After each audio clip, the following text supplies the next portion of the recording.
My sister stole my personal items and money from my lockbox. After secretly collecting evidence, I exposed her at a family gathering, only for my husband to erupt in anger, shouting and siding with her. He slapped me hard, knocking me to the ground.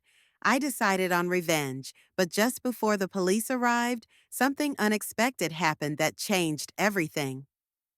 Hi, I'm Rachel, a 34-year-old fashion consultant living in sunny Los Angeles. Life here often feels like a dream. Warm weather, beautiful beaches, and a vibrant social scene. My husband, Chris, is a high-ranking software engineer, and we've built a life together that many would envy. We live in a gorgeous home filled with modern decor, and our weekends are usually packed with brunches, parties, and outings with friends. Everything appeared to be perfect, or at least that's what I thought. But life has a way of throwing unexpected challenges our way. It all started when Chris's sister, Megan, lost her job. She's 29 and had been struggling to find stable work for a while. So when she reached out asking if she could stay with us, I felt compelled to say yes. After all, family is important, right? Little did I know, saying yes would set off a chain of events that would shatter my perception of my perfect life. Megan moved in shortly after losing her job. At first, I was hopeful that having her around would strengthen our family bond. We tried to make her feel comfortable by including her in our daily routines, but soon I began to notice strange things happening around the house. It started with my favorite luxury watch. I had left it on the dresser one night, only to find it missing the next morning. When I asked Megan about it, she laughed and said, "Oh, I thought it was mine." My bad. I brushed it off, thinking it was just a silly mistake. After all, who would think twice about a watch? But that was just the beginning. As days passed, I started noticing other items disappearing. My diamond ring, makeup, even a designer handbag. Each time I confronted Megan, she waved it off, insisting it was an honest mistake. "I'm sorry, Rachel. I didn't mean to take your things. I just got confused," she would say. Chris always seemed to side with her, which made my skin crawl. "Babe, you know Megan's going through a tough time. You shouldn't jump to conclusions," he would say, dismissing my concerns. The real turning point came when I discovered money missing from my personal lockbox. I had always kept a stash of cash there, mostly for emergencies, but one day I found a few $1,500 bills gone. Panic set in, and I couldn't shake the feeling that Megan was somehow involved. I confronted Chris about it, my voice trembling. "Chris, I think Megan has been stealing from me. I'm missing money." He barely looked up from his laptop. "Maybe you just forgot you spent it, Rachel. You know how it is. Sometimes we miscount," he replied casually. I felt my heart sink. My own husband didn't believe me. It felt like I was losing my grip on reality. And that's when I realized something was seriously wrong. Chris was blind to the manipulation happening under our roof, and it made me question everything. Frustration boiled inside me, and I decided I had to take matters into my own hands. I devised a plan to catch Megan red-handed. I bought some invisible ink and carefully marked a few $1,500 bills. I also set up a hidden camera in my walk-in closet where the lockbox was located. I knew this was a risk, but I had to know the truth. Days turned into a week, and I was on edge. Each day, I would come home and check the footage, heart racing, hoping for a glimpse of what was happening in my own home. Finally, on the fourth day, I got my first real break. There she was, Megan, boldly rummaging through my lockbox. She took the marked bills and even one of my rings. My heart pounded as I watched the betrayal unfold before my eyes. "Got you," I whispered to myself, determination flooding my veins. Armed with this proof, I felt a mix of anger and relief. It was time to confront Megan. I found her in the living room, casually scrolling through her phone. "Megan, we need to talk." I said, trying to keep my voice steady. What's up? She replied with a disinterested tone, still not looking up. I know you've been taking money from my lockbox, I said, my heart racing. I have proof. Her eyes narrowed, and for a second, I could see the mask slipping. What do you mean? That's crazy. I would never do that. I took a deep breath, my hands trembling slightly. I've got it all on camera. You can either come clean or we do this the hard way. Her bravado faltered for a moment, and then she forced a laugh. You think I'm scared of some footage? Good luck convincing Chris. He'll never believe you over his sister. Her words hit me like a slap in the face. I felt a deep sense of betrayal, not just from her, but from Chris as well. I couldn't believe how twisted this situation had become. I was not just fighting for my belongings, but for my dignity and sanity. The tension in the air thickened as I realized that my confrontation with Megan was just the beginning. The battle lines were drawn, and I was ready to expose the truth. But little did I know, this would lead to a confrontation that would change everything. As I lay in bed that night, a mix of emotions swirled inside me: anger, frustration, and a newfound determination. I had to take action before it was too late. The following family gathering was just around the corner, and I decided then and there that I would reveal everything. But in doing so, I couldn't help but wonder what the fallout would be. Would Chris finally believe me, or would this lead to an even greater betrayal? Only time would tell.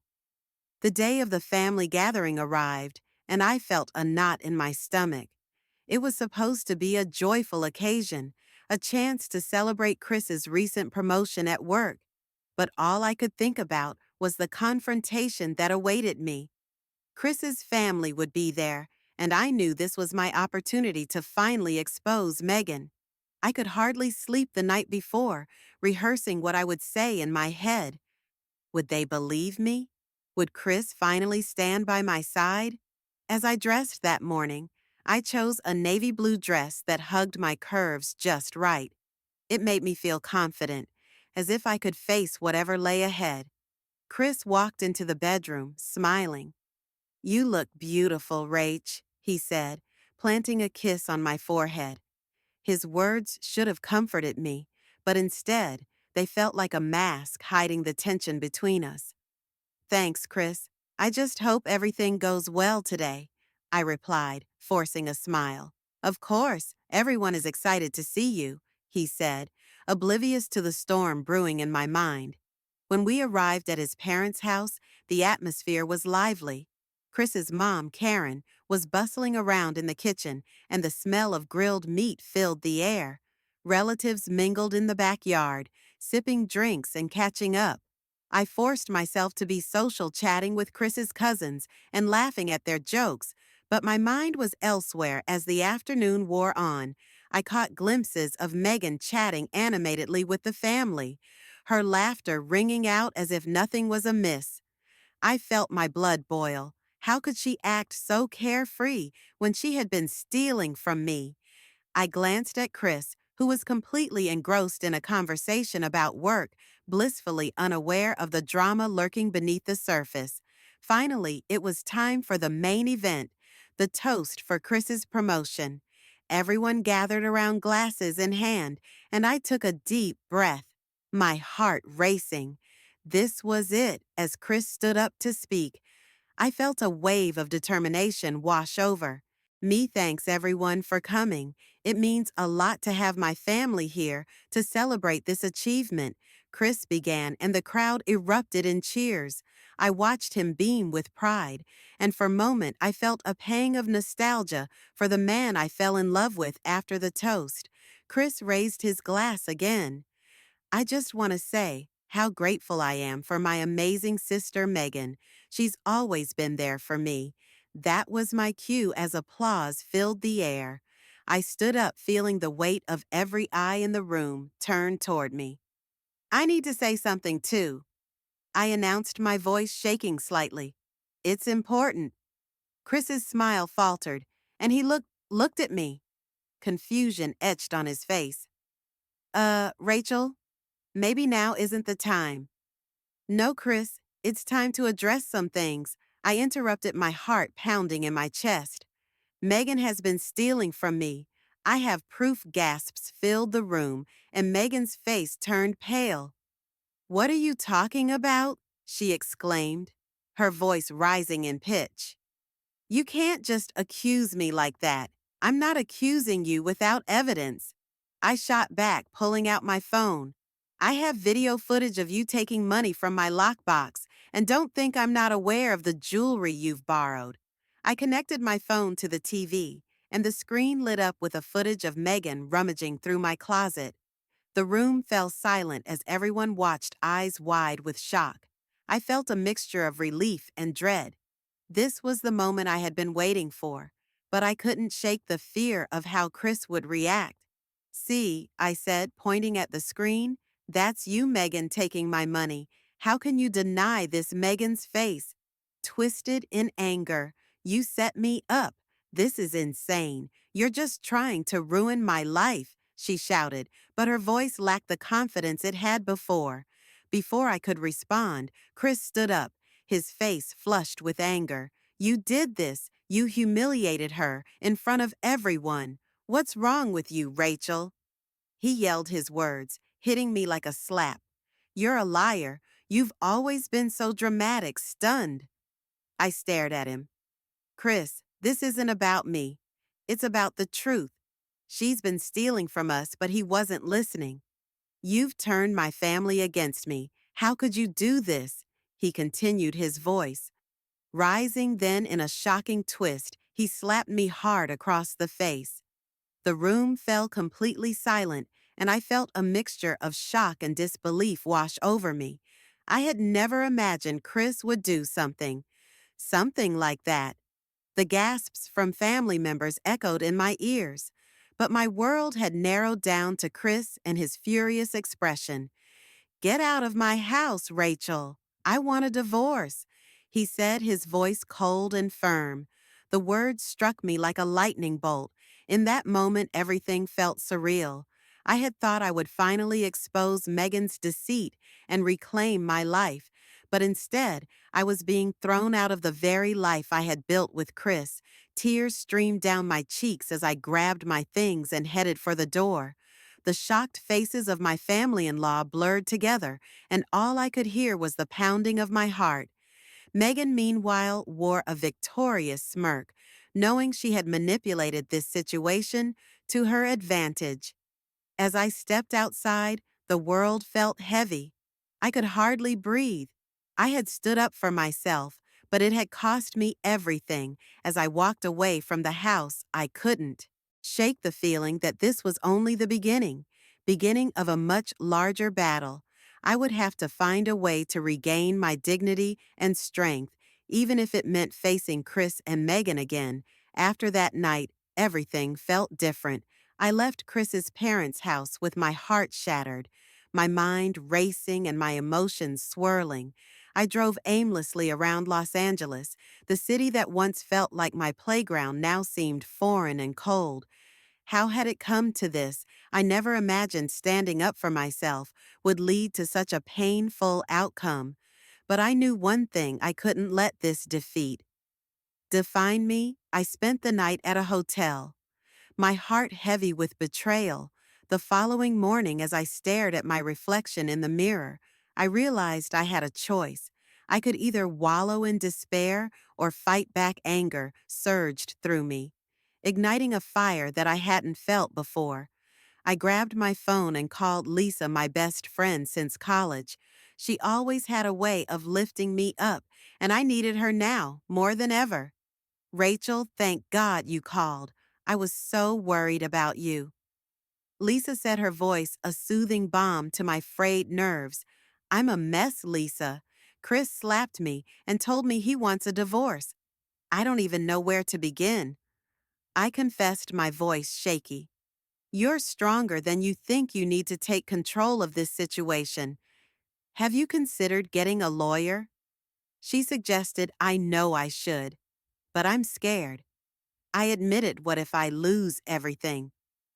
Rachel, this is about your dignity and safety. You need to protect yourself. I'll help you find someone. Lisa reassured me with her encouragement.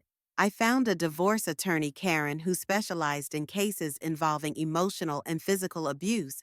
When I walked into her office, I felt a sense of purpose I want to file for.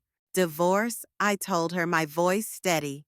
Karen listened attentively, taking notes as I recounted the events that had led me to this point.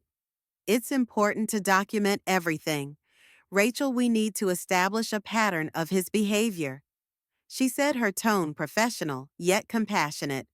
I also want to press charges for the slap. I can't let him get away with that. I declared, feeling empowered. Absolutely. We can work on that as well. It's essential to hold him accountable for his actions, Karen replied, and I felt a surge of relief wash over me. I was finally taking control of my life as the weeks went by. I immersed myself in work and the legal process. I was determined to rise in my fashion.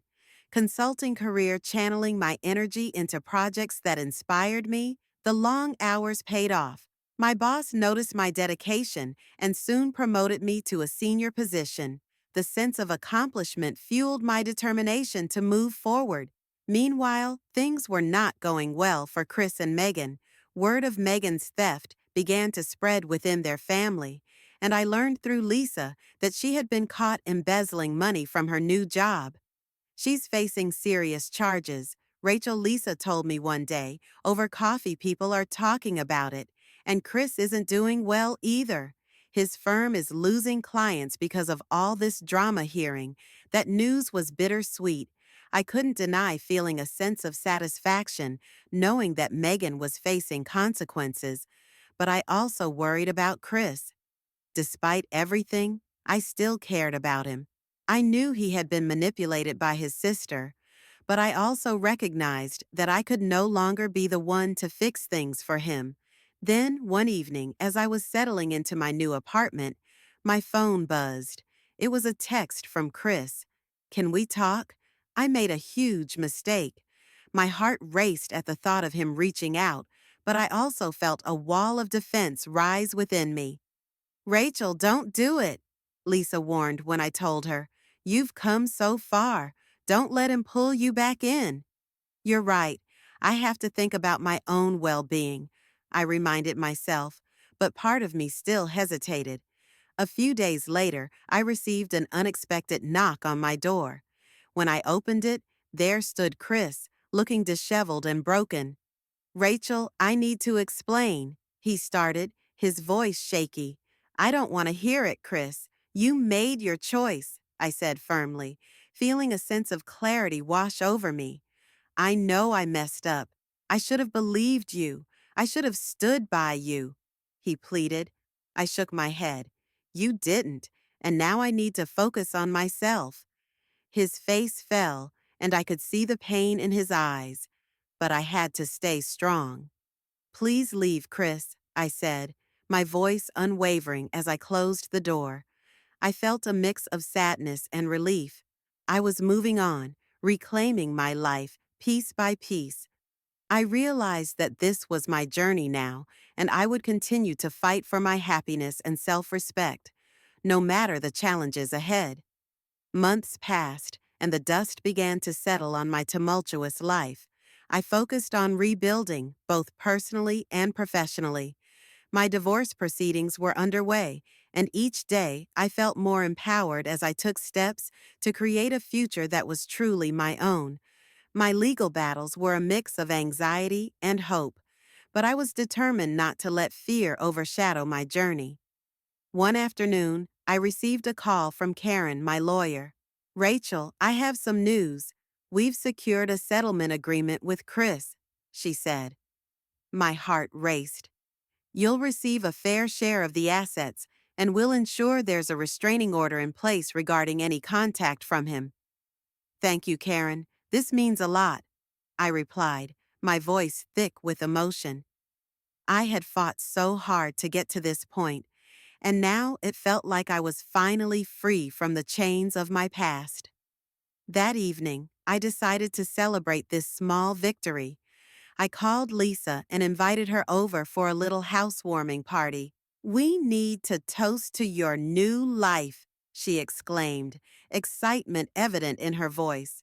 I spent the next few hours preparing appetizers and arranging flowers, relishing the calm and joy that filled my new apartment.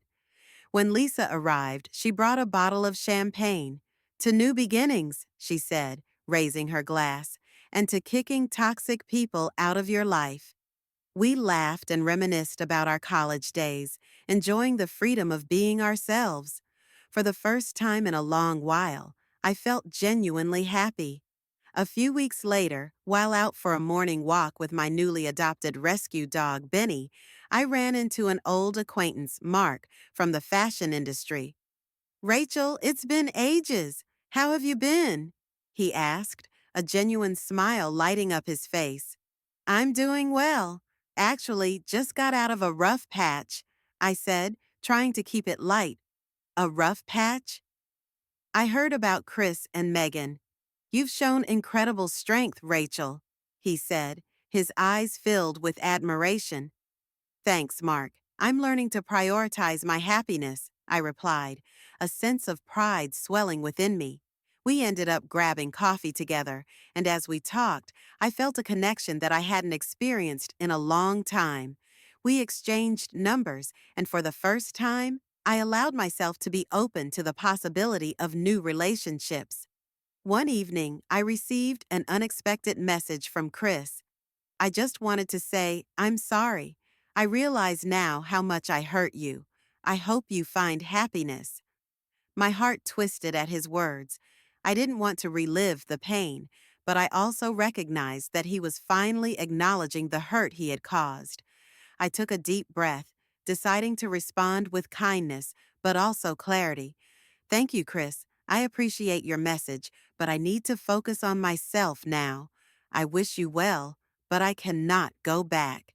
I hit send, feeling a weight lift off my shoulders. I was closing the door on the past once and for all. As I settled down for the night, Benny curled up beside me, and I reflected on everything I had been through. I realized that this journey wasn't just about survival, it was about transformation.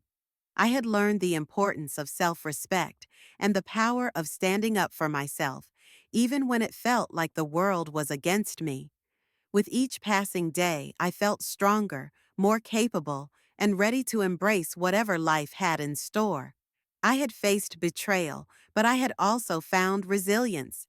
In reclaiming my life, I discovered that sometimes losing everything is the first step toward finding yourself and building a brighter, more empowered future. As I drifted off to sleep that night, I felt a deep sense of peace.